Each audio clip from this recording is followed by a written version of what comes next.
Pastor Bob L.F. Victor shared a name. Praveen Pagadala is his name, who rose to fame. We choose today to walk his way, spreading God's love every day. No to violence, yes to light, changing generations with what is right. For Christ we stand, hand to hand, bring hope across the land. Let's hear his brand. చాలా మందికి ప్రవీణ్ పగడాల గారు ఏం చేస్తున్నారో తెలియదు. కావున మీకు ఆయన debater గా తెలుసు, ఒక పాస్టర్ గా మాత్రమే తెలుసు. ఎందుకంటే ఆయన ఆంధ్రప్రదేశ్ లో మీరు చూసిన మినిస్ట్రీ కేవలం 20%, 80% మినిస్ట్రీ నేను చూశాను.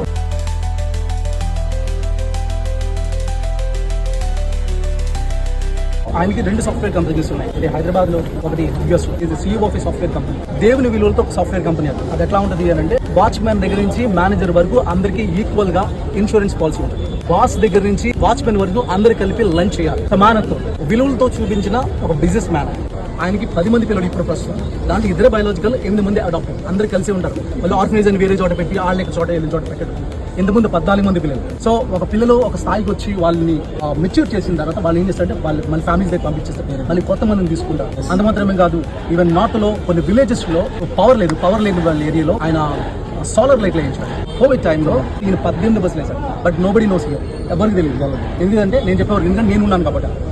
ఎప్పుడు గొప్పలు చెప్పుకోడు, ఇలా చేశాను చెప్పుకోడు. నేను ఫర్ ఎగ్జాంపుల్ ఈ బ్రదర్ ఇంటికి వచ్చాడు అనుకోండి, పిలిచారనుకోండి, వచ్చిన తర్వాత వీళ్ళ అమ్మగారికో నాన్నగారు లేదా తాతకి బాగాలేదు, వాళ్ళ పేరు నోట్ చేసుకుని మళ్ళీ రాజమండ్రి విజిట్ వచ్చాడు. పని కట్టుకుని వచ్చి వాళ్ళు విజిట్ చేశారు.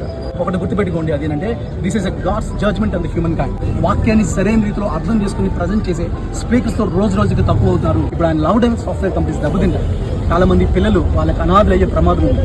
ఇవన్నీ ఉన్నాయి. ఈవెన్ నార్త్ లో ఆయన చేసిన మినిస్ట్రీస్ కానీ ఇవన్నీ ఉన్నాయి. ఇప్పుడు ఆయన లాంటి వాళ్ళు లేడు అని చెప్పుకోని కంటే ఆయన లాగా ఉండడానికి మనం తయారవుతాం.